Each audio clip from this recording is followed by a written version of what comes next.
having got your door, you've inspected it, it's not damaged. The next thing you need to do is to look in the corners here and along the rail here, because you can often find there are bits of glue left in there, and you don't want to be trying to stain a door when there's glue on it, because the stain won't take as well as other parts of the door, so you'll end up with little patches there that won't look that great.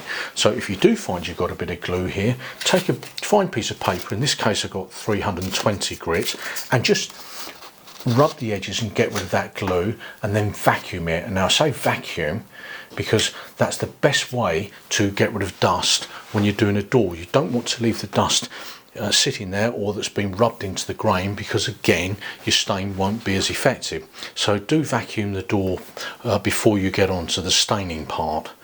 So what do I use to stain? Well, I use this. This is India ink. In this case it's made by Speedball and it's super black. Now I use India ink because it's colour fast, which means it's less prone to fading.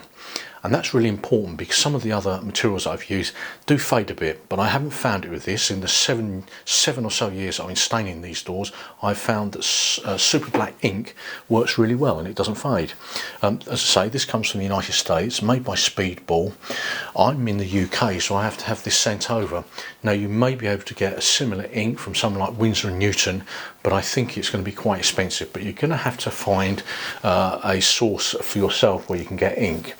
Now, this is 16 fluid ounces, or 450 millilitres approximately, and to do 2 coats on a door, that's both sides and the edges, it normally takes about half a bottle.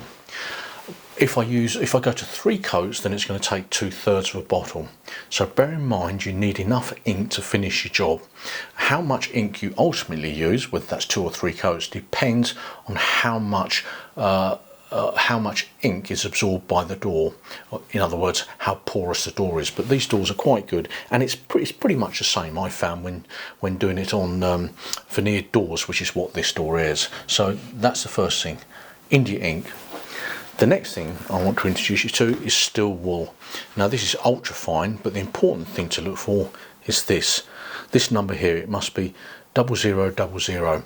That's really fine wool, and you're going to use this in between coats, and we use it for what's called denibbing.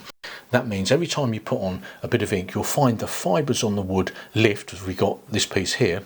They lift up, and you use a bit of wool just to take those little bits of fibre, that little bit of timber that's lifted. You need to take them off, and it smooths the timber down again, and that's really important. So you need to use steel wool.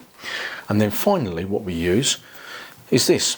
We use wax oil, hard wax oil, to finish it off. I've been using this for many years. It's normally used in flooring, but it works really well on doors when you want to protect them. It's good stuff, quite expensive I say, but it will last a long time, certainly if you're doing it just using it just for doors. You'll also need a paintbrush and a pot, because that ink pours into that pot, and of course you need a paintbrush to put it on with. That makes sense, doesn't it? Then you'll need some rag. Now the rag is to be used with the wax oil, so that's important as well. It's a clean rag. And then you'll need a pair of gloves, and the gloves really is to protect the door from grease from your hand, because if you get grease from your hands on the door, it can affect the stain. It's not that critical, but if you keep handling the door, then it will affect it ultimately. And also it stops you getting ink on your hands, which can take a long time to get off. It's a real pain. It's not the greatest look. Okay, let's get on with staining the door. The first thing you need to do is to make sure the lid's on your ink nice and tight and closed. Give that a shake and make sure the pigment's well distributed in the liquid, and then pour some of that ink into the pot ready for staining. So the first part of the door, as you know, I've already done one side of this door, but I always start by doing the top rail and the bottom rail. So these are already done, but that's what you need to do. Make sure those are done first, and then I work from the furthest part away from it and I work back. And the reason for that is if I work this way, then I'll end up getting the stain all over my clothes. So that's the process. We start furthest away and then work back towards us. But with the door, and with any timber, when you stain it, you need to follow the grain. So I'm going to do this rail first, and I'll do the return and then I'll come up to the top side of the door. Now you can see the grain goes in a different direction. So I only want to do, when I do this rail, I only want to go as far as here, and then when I come back to doing this top rail here, I will come back to this direction. So it's quite a quick process, but you need to be quite fast with it, but don't panic. I mean, you don't have to, work the brush as if you was doing a gloss door. So let's just show you that.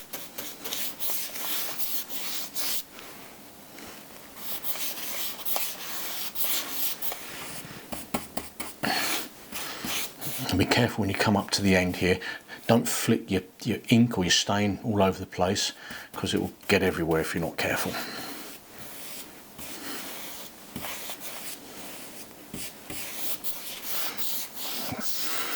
And I always find that when I stain, perhaps when you're painting, that I tend to hold my brush down here. It's less strenuous on the hand. You see how quickly this is going on? And I'm following the grain.